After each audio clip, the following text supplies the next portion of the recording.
Good evening. Welcome to this edition of the Evening Review Show. My name is Jemima Birkus, your host.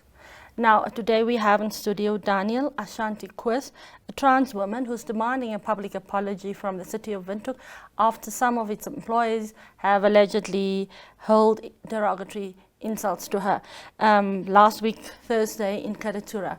Thank you for joining us on the studio. In the studio, Ashanti. Good evening. My name is Ashanti Koos. So I am here to come share my feelings, how I feel about what happened and what has been transpired, everything. Okay, so before we get into the at the heart of this conversation, can we just talk about some of the gender dynamics to educate and for the clarity of our viewers? Could you just explain the differences between the terms transgender, trans women, and trans men, and how do these terms relate to your own identity and life experiences? Okay, as I am a transgender woman, I have that experience in transgender women, but not in trans men. So, as a transgender woman, if I take example with me, so ever since I was in my mother's womb, I become a transgender woman, and also God knows He's the one that created me, and He knows that I will come out as a transgender woman. So ever since when I'm small, I grew up as a transgender woman. Ever since my grade 1 till the grade I went to school. So I become and I grew up as a transgender woman. And the difference between transgender women, it's like transgenders, it's the ones that is wearing dress, the ones that is going to change to become a lady. They are going to change by doing makeup, wearing heels, wearing dresses. But you will also find some of the transgenders, like they don't come out and they are hiding themselves just because of the stigma and discrimination which they are having with their parents and also people that they know. For example, schools, UNAM, because some of the schools are not allowing transgender women to wear a dress. That's why they are hiding themselves and just wearing like a man. But after they are transgenders. But for me, I grew up and I also let understand our principal where I was schooling from my primary school that I'm a transgender woman, and I also show up to my school people that I'm a transgender woman. So that's why I was even wearing shorts to studies, shorts to school. So that's how people understand about my gender.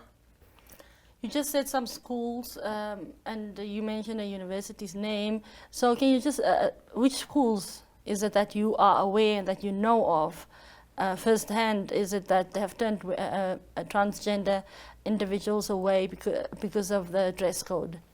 Especially when we come to Omaheke.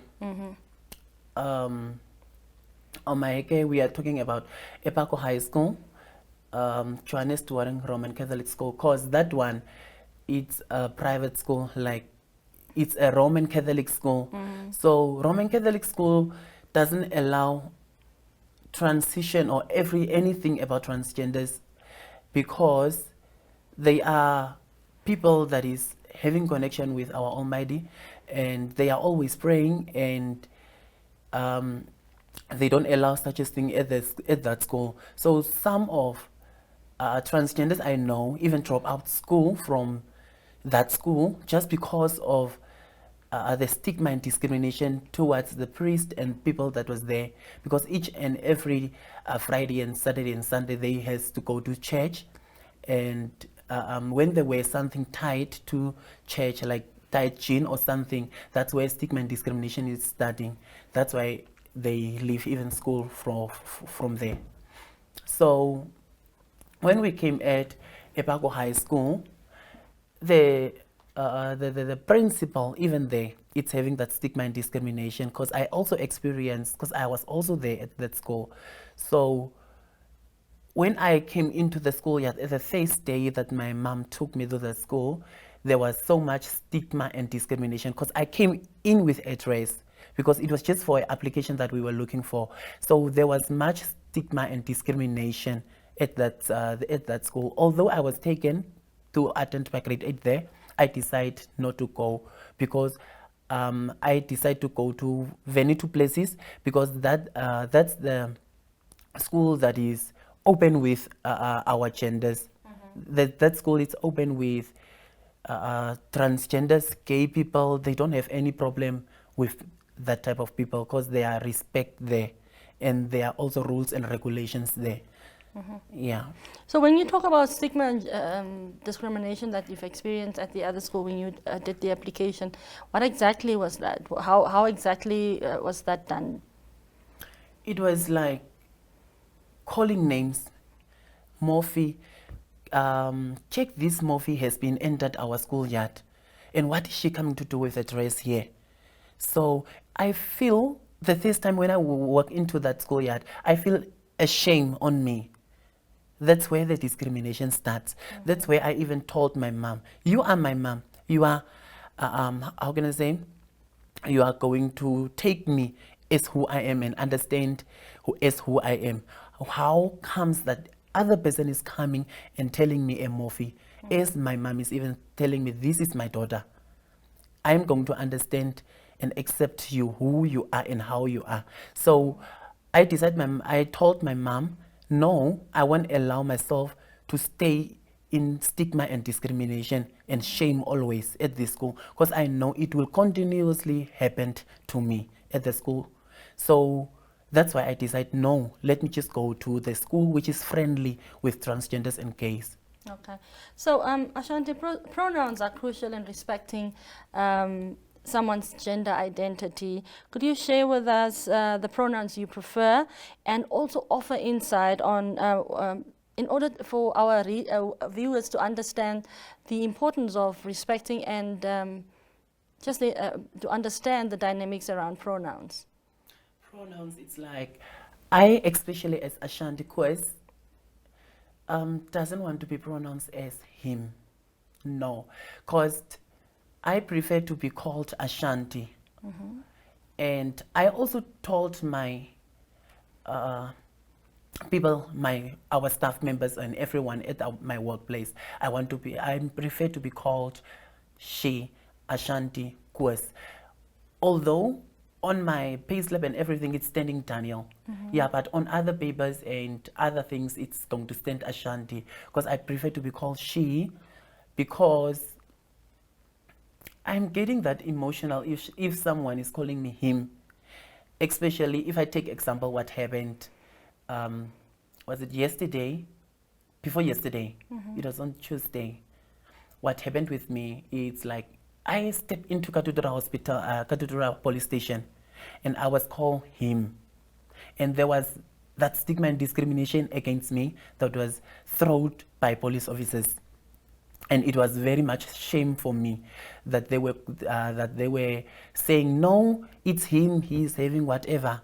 So then my case manager jumped in and say, we are working for human rights organizations, and she preferred to be called she, Ashanti. So that's where the stigma even started at the police station, and later on we wanted to be helped just because I'm a transgender woman, and they chased me out of the police station. On what basis? They told me they won't assist me if I want to be called him, Daniel. They told me, if you are Daniel and if you are him, then you can come in, then we can assist you. So what they are thinking is about, on his ID, it's standing Daniel Koos. Now, why do he want to be preferred to call Ashanti? And I even told them, no, this is how I want to be called. It's my rights. It's my fundamental human rights. So there is no one that can come change my rights. So I decide it's fine.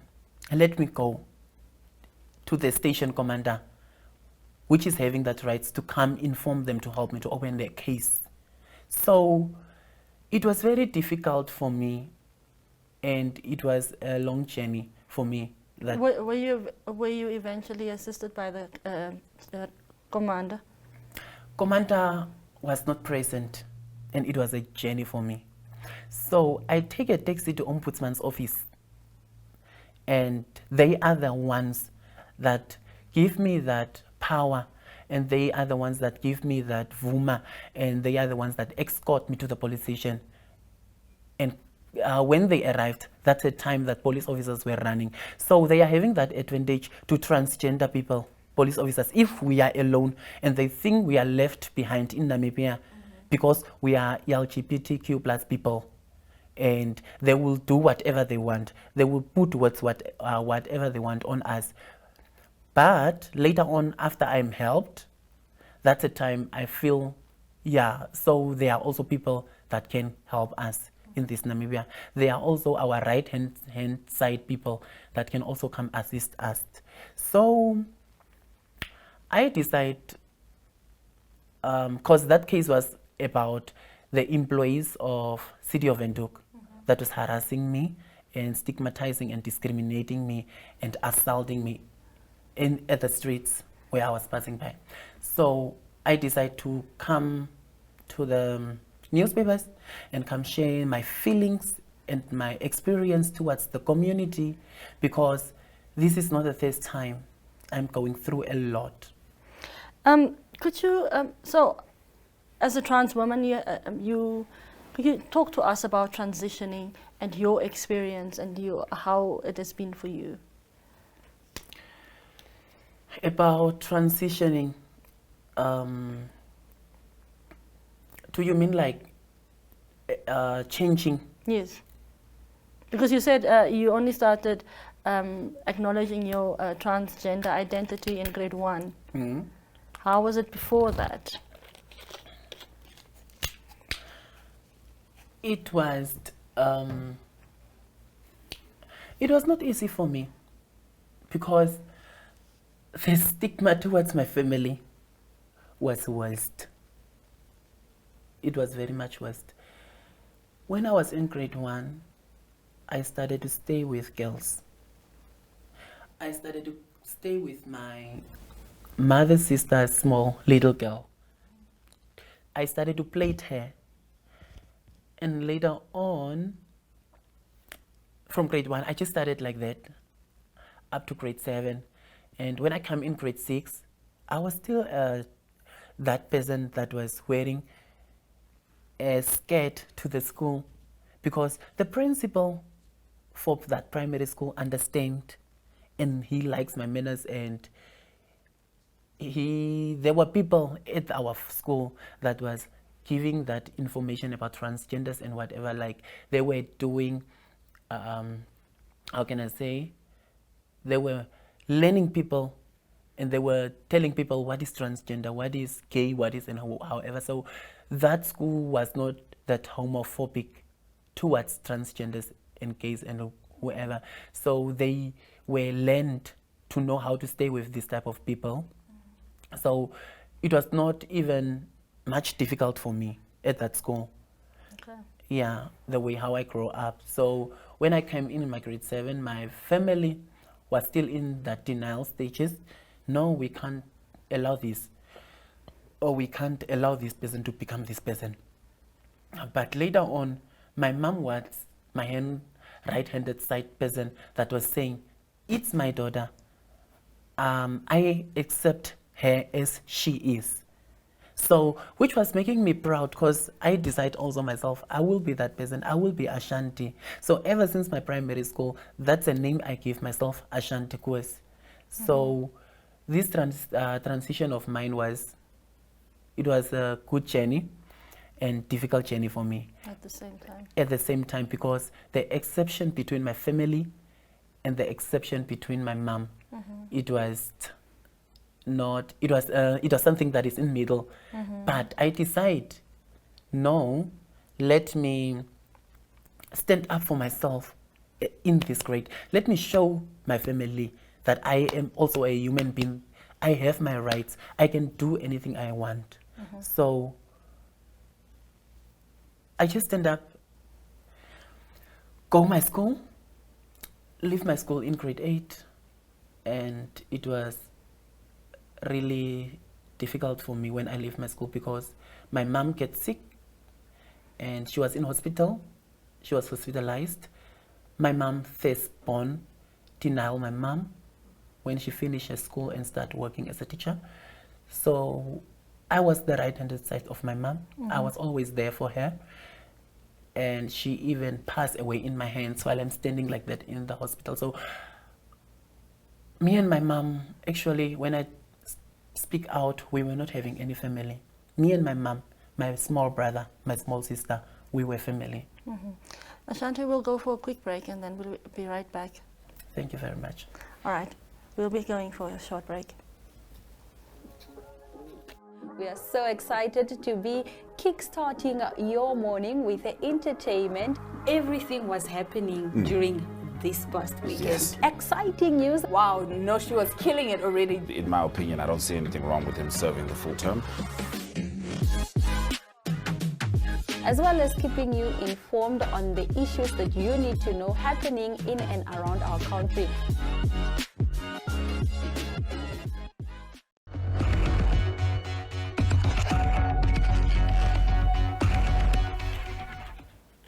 Welcome back. Now, if you've just joined us on the show, we have in studio Daniel Ashanti Koos, a trans woman who's sharing her experience at the hands of City of. She's claiming that City of Windhoek staff members have assaulted her recently. She's also suffered a number of other assaults from homophobic people. Now, Ashanti, you want a public apology from the City of Windhoek. Can you just talk to us about what exactly happened and why you went this route? Okay, what actually happened was I was on my way to work with my colleague. It was 8 o'clock, so we were passing Katutura Central Shops, Puma Service, where salon and service station and everything is.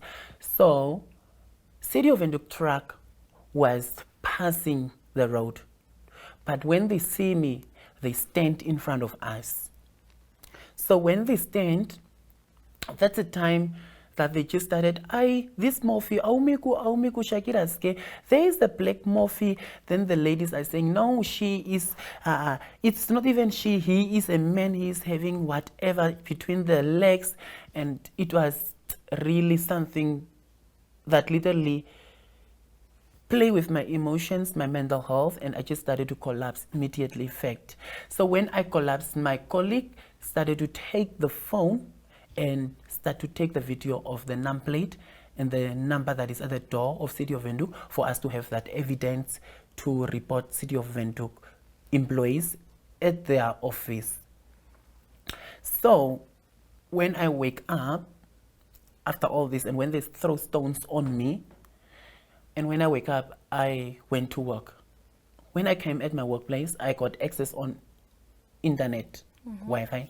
So I Google City of Windhoek contact details. I speak to someone. Her name is Jenny. Yeah, Jenny. So when I speak to Jenny, she said she's the HR of City of Windhoek. And she will assist me in this case. And I told her, I also have videos of the truck and of your people that was insulting me and assaulting me, harassing me, putting words on me. And they really stigmatize and discriminating me with my transgender and with everything. So she said, I'm feeling bad for you, Ashanti, and I will see how can I help you. She gave me an email address. I gave her my email address. We were communicating on the email address. But the way how she is speaking just let me think other thing like, this is not the HR, the way how she was chatting with me on the email. So I replied her on WhatsApp and I told her, I think, can I see you face to face, because how are you going to send someone an email address and telling this person, no, please write for me a report. And while I informed her, I collapsed. So from there, I really don't know what happened. And she's saying, no, but you need to write the report for us to identify the employees who was the people that was on YouTube. But on the recordings and on the video clip, you can see the employees physics wearing the uniform, and that is with the work truck. So I even, and she said she's the HR. That's why I clicked she's not the HR, and she started to argue with me. She started to call me him, man, what? That's where I decide, let me take this thing further, because there is no conclusion between me and this lady, or there is misunderstanding between her. So I went with my case manager, which is usually accompanying me to places if I go. So when I go there, it was a misunderstanding, and my case manager was also taking notes of what happened there. And Mama Africa was also part of the meeting through the phone. So I decide I'm going to open a case against City of Windhoek because there is misunderstanding, and because the damage was done on my body and stigma was done. And I decided to go open a case and to launch a civil case against City of Windhoek. And this is a first step that I'm going to make to people in community to see that I started to do something to stop calling me Omiku. Omiku, it's not my name. It's a name of the person that just assaulted me previous years ago in Khobabes settlement, 1 kilometer out of Khobabes. Can you talk to us about that experience and how your life has been impacted after that?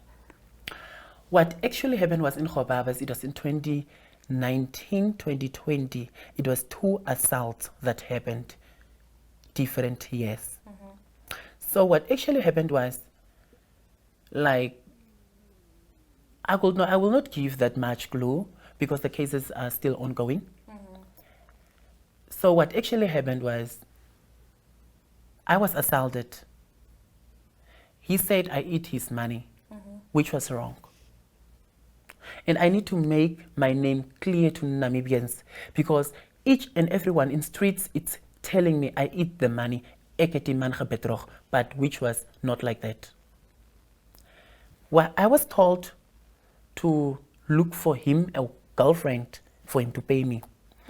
He didn't do the agreement after I bring for him a lady from Windhoek to Khobabes.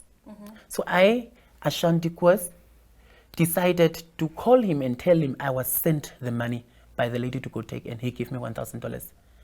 So after all this, what happened, others are something that is sexuality, what transpired, everything. So What do you mean?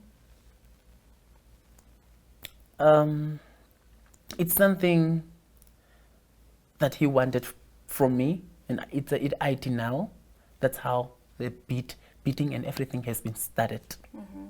That's how he tied me up in the chair, beat me almost for 2 hours with a whip that donkeys usually to be beaten.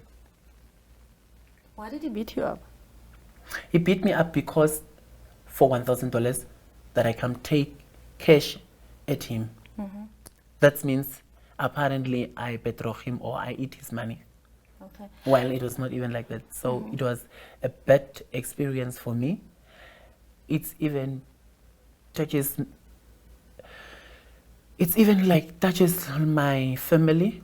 It affects my little brother, because it was a worst time for me that my brother was asking me what happened.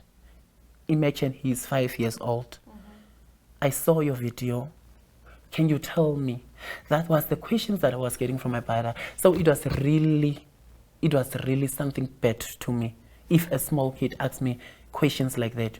And it's affect my mental health, my dignity, and also people just see me as someone in street. So it's something that really affects me, my family, my brothers and my sisters, as well as same community people as me, LGBTQ plus people. Ashanti, before we conclude the interview, you've also recently been assaulted before you entered a taxi by some boys and stabbed with a broken bottle. Just run us through that quickly, briefly. What exactly happened? Yeah, I was in this here. I was really Let me say, I was on my way back to home. I just went to Ogurengava to go pick up some money at my auntie.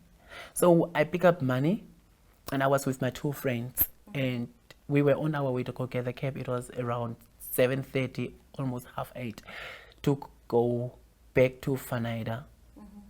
So when we were standing at the how can I say, at the bus stop, the guys just come. It was many guys. This is a morphe that was beaten by Omaheke, and it's my uncle, so I can do whatever I can do. Grab my handbag. After they are grabbing my handbag, I just had something that at this side of my head, something has come, and I just got warm, blood is coming out, I collapse and everything. So what did they beat you with? With a Tassenberg bottle, empty bottle. Yeah. So this step has caused this eye to be blind. It caused blood. My blood was in my brain and everything, and it was something that was worst. Also, although that I reported them, the case is still ongoing at Katuturum Magistrate Court. And yeah, that's all. So I usually get many assaults, and this is only caused stigma and discrimination what happens in Khobabes. That's the main thing about Omaheke stories. But how do people in Windhoek, how does the ordinary person just recognize you? They just recognize me because the video that was taken and exposed on Facebook was viral. It's on YouTube, it's on Facebook, Twitter, everything. You will just see that video. So people are still sending for themselves videos each and every time, because even last week someone sent me videos and someone sent to my friends videos, and they put the headline that says, "Just refreshing your mind, Ashanti," which is also hurting me, which is also working with my mental health. And it's like stigma and discrimination is still on about this, what happens in Khobabes. So the main focus is on Omaheke beat the morphe, sê jy die man gebetrog, vir wie wil sy weer bedrog? But they don't know you what type of a person you are and what actually transpired all of this that happened in Khobabes, that the men beat me up. Thank you very much for joining us on the studio, Ashanti. I know it was a very painful experience, and I don't take this for granted. Thank you very much. Thank you for tuning in. Have a good night. Until next time.